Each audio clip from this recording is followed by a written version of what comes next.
sommes toujours au salon de l'habitat de Niort, la 40e édition, je vous rappelle, l'édition anniversaire de ce salon. Et nous allons parler de l'amélioration de l'habitat. C'est un sujet important avec nos invités que je présente rapidement. Monsieur Bonneau, de son prénom Fabien, qui est dirigeant paysagiste de Bonneau Paysage. Bonjour. Oui, bonjour. Laurent Vincelot et pas Vincent. Laurent Vincelot, vous êtes toujours courtier à la CAFPI. Bonjour, toujours. Bonjour.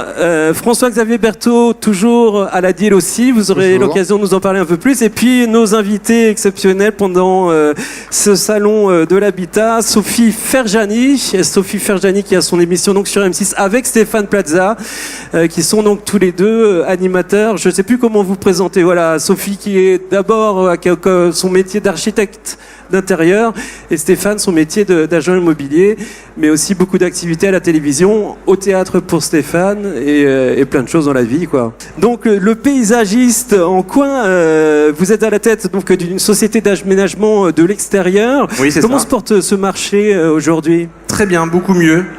C'est un marché en pleine expansion, énormément de demandes comme on n'a jamais connu. Donc on se dit que l'habitat reprend puisque le paysage va très très bien. Parce que généralement, quand l'habitat reprend, votre habitat reprend, ça suit pas de très près. Enfin, ça met quelques mois. On est de plus en plus proche du bâtiment. Qu'avez-vous comme produit phare que vous faites dans l'aménagement de vos paysages extérieurs? Est-ce qu'il y a des choses qui reviennent? Est-ce que vous êtes une force de proposition, j'imagine, pour vos clients? Oui, des produits nouveaux, c'est plus des techniques nouvelles. On va aller plus vers des jardins qui vont être bientôt démontables, interchangeables, avec des matériaux qu'on va pouvoir démonter, les remplacer. Et puis on parle de plus en plus de co-construction, c'est-à-dire que le client va participer aussi à la construction de son jardin pour alléger les coûts, pour l'inciter aussi et le faire participer à ce projet. Oui.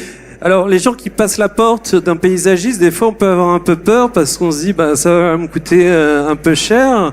Mais vous faites en fonction de l'enveloppe budgétaire qu'on vous donne. Il y a des choses plutôt moins chères. On fait en fonction du budget qui nous est donné et la co-construction va permettre aussi de diminuer les coûts, éventuellement. D'accord.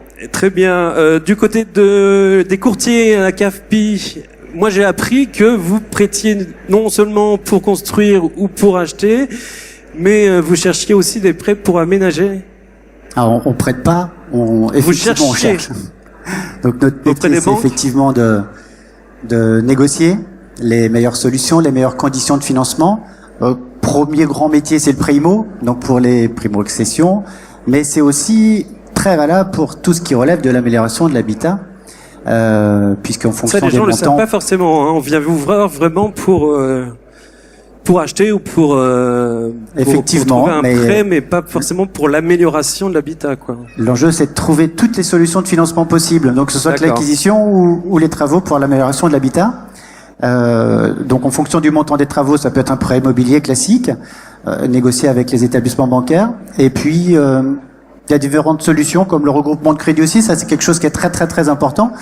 On peut avoir divers prêts, on se dit mince, on va pas pouvoir faire une nouvelle tranche de travaux qui nous aurait été agréable pour des raisons de paramètres, endettement, reste à vivre, etc. Il faut savoir qu'il y a des possibilités de regrouper tous les crédits pour pouvoir faciliter la mise en place Ça représente quelle proportion à peu près à la CAFPI, justement, l'amélioration de l'habitat, la recherche de prêts pour l'amélioration? Le regroupement de crédit, c'est un métier qui se développe énormément. C'est le deuxième grand métier des courtiers aujourd'hui, et notamment de l'ancienne CAFPI.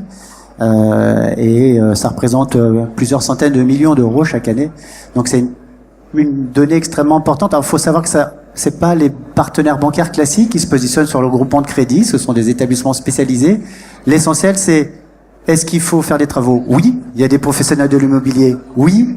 Et puis, alors voilà, justement, rapidement, Vincent et Fabien, pardon, excusez-moi, et Laurent, c'est pour vous le moment ou jamais d'améliorer son habitat?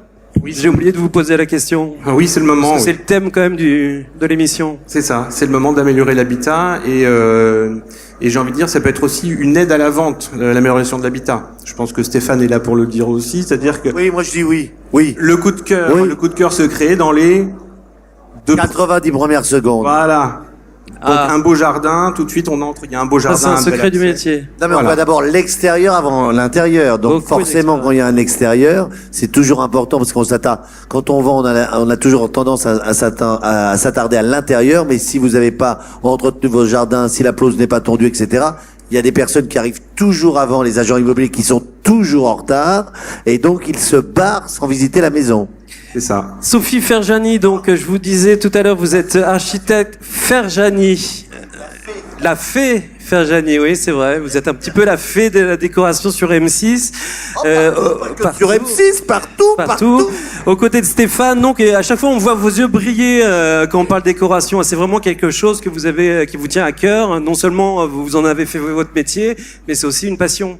Ben, l'esthétisme, oui, la déco, l'architecture, plus que la décoration, même l'architecture intérieure, c'est quelque chose qui m'anime depuis que je suis petite. Enfin, c'est ma passion. J'en ai fait mon métier, j'ai eu la chance d'en faire mon métier.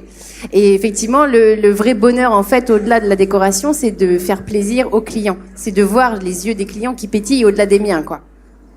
Donc justement, est-ce que vous avez senti une forte hausse de votre activité ou une baisse? Qu'en est-il aujourd'hui, l'activité de la décoration? Alors oui, il faut être très honnête, ça fait une dizaine d'années en fait, grâce aux émissions télé, notamment sur notre chaîne. Vous êtes très occupé, j'imagine, à les tourner déjà, ça fait 10 ans que la décoration a repris ses lettres de noblesse, qu'elle est rentrée, qu'elle s'est vulgarisée au sens propre du terme, hein, qu'elle est rentrée dans tous les foyers. Avant, la déco, c'était réservé à une élite.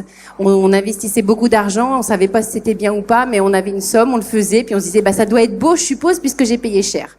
Aujourd'hui, la déco, c'est plus ça. On a réussi, via la petite télé, bah voilà, de faire rentrer ça chez monsieur, madame, tout le monde, même chez Stéphane. Ouais. Et maintenant, bah la déco, on y a tous droit. On a compris comment ça fonctionnait. On a compris que c'était pas une question d'argent. C'était une question de bon sens, de récupération parfois. Et pour revenir à ce que vous disiez, améliorer son habitat, au-delà de la décoration, améliorer son habitat, c'est pas est-ce qu'il faut le faire maintenant, oui ou non, en fonction du crédit. C'est juste, soyons intelligents, il faut quotidiennement penser à améliorer son habitat, parce que si on fait pas des petits gestes simples tous les jours, notre maison, elle se dégrade, notre intérieur, il se dégrade, et puis ça va nous coûter très cher dans 10 ans, dans 15 ans, quand on va être à la retraite, qu'on va vouloir vendre. Mais que ce soit aussi dans le neuf ou dans l'ancien. Tout à fait, qu'on soit dans le neuf ou dans l'ancien. D'ailleurs, le neuf va se dégrader plus vite que l'ancien, forcément. Ouais. Donc, il faut y penser, il faut avoir des gestes au quotidien. C'est comme un couple. C'est comme un couple. Si la femme ne s'entretient pas, le mec prend une maîtresse. Oui, voyez-vous, la maison c'est pareil. Il faut l'entretenir tous les jours. Pensez que l'amour, que l'amour c'est tous les jours d'une maison. Les petits gestes pour une maison c'est important. Sinon ça nous coûte trop cher. Et puis après on se barre. Sinon. Je comprends bien. Non mais il faut être un peu, tu vois, il faut. Et inversement pour les hommes. Si on ronfle tout le temps, si on est chiant, si on veut pas dépenser son putain d'argent là pour garder sa putain de belle bagnole, on en a rien à foutre de la bagnole. On entretient l'habitat. Pardon mais ça m'énerve. Vous êtes avec nous, François-Xavier Berthaud. On vous a retrouvé hier et avant-hier. Vous êtes donc toujours directeur de la DIL. Alors en 2 mots, la DIL c'est quoi et qu'est-ce que vous faites? La DIL, on donne des conseils juridiques, financiers, fiscaux gratuits et neutres, donc pour le grand public, et on est agréé par le ministère du Logement.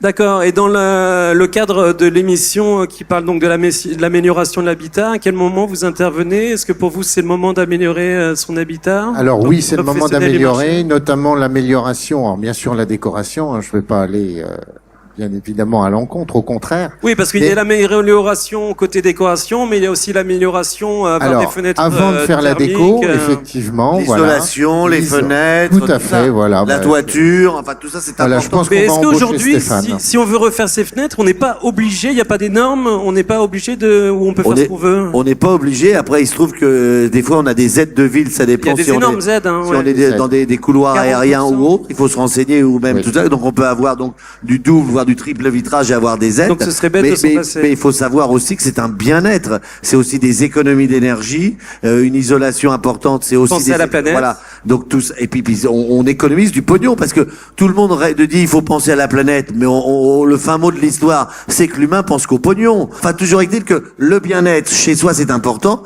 et après ça peut aider à vendre aussi une maison. Mais voilà, tout ça c'est important parce qu'on économise de l'argent et il y a beaucoup d'aides qui sont même de l'État. Beaucoup d'aides de l'État, tout à fait. Donc il faut se renseigner.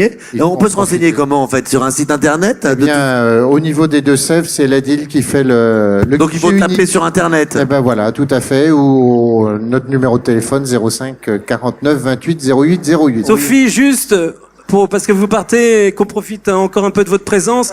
Vous avez un showroom en direct ou vous êtes complètement prise par votre métier?